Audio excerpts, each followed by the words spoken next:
É um erro muito cometido entre cristãos, esse erro.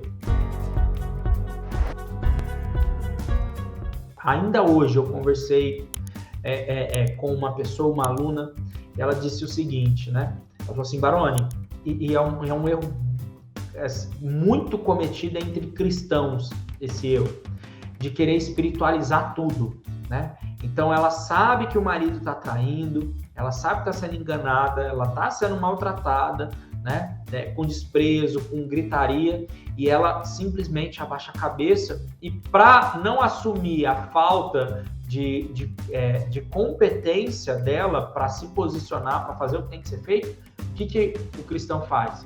Isso é espiritual. Meu marido jamais faria isso comigo.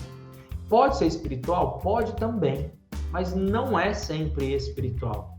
Às vezes é uma questão de caráter, às vezes pode ser uma questão de cultura familiar. Eu já tratei pessoas, por exemplo, onde a traição no casamento era visto como algo normal. Então a mãe tinha os contatinhos dela e o pai os dele. E eles viviam e os filhos sabiam. Aí esse filho cresceu, o que você acha que ele fez no casamento dele? Traía, né, o seu cônjuge, porque isso era normal para ele. Ele não entendia isso como ruim. Então percebe como tudo depende da maneira como a gente é instruído a se programar, a programar a nossa mente.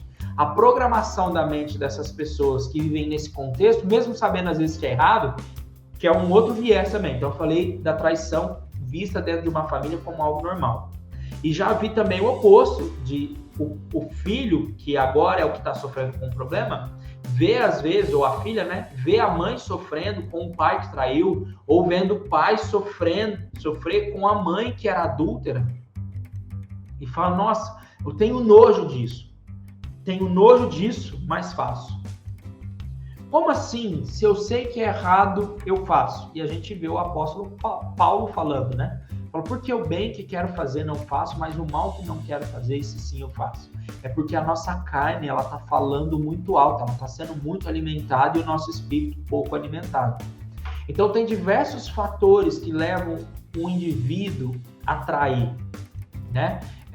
Nem sempre é uma questão de caráter, de falar assim, puxa, é uma pessoa que não tem caráter. Às vezes foi uma oportunidade, não que isso justifique ou melhore ou alivie a situação, né? Não é.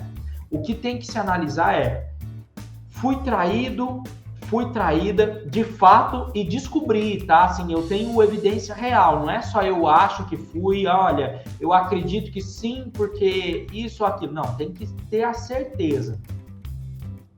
Então, se você tem a certeza que você foi traído, é momento de se posicionar e é você que vai determinar como vai ser seu relacionamento depois da traição. Aliás, às vezes, como vai ser o relacionamento depois da traição ou se você vai se permitir continuar sendo traído ou traída. Parece absurdo isso que eu estou falando? Parece, mas eu vejo. Pessoas que são dependentes emocionais, por exemplo, aceitam como essa pessoa que eu falei, que eu conversei hoje. Finge que não está vendo, porque acredita que em algum momento ele pode mudar. Tá certo? Ele pode mudar em algum momento. Mas e o seu valor? E o teu amor próprio? Não vale nada? Você vai deixar sua vida na mão do outro? Esperar que o outro perceba que está fazendo errado? E é lógico que as suas orações, intercessão, ajuda sobre isso. Mas e o que é você?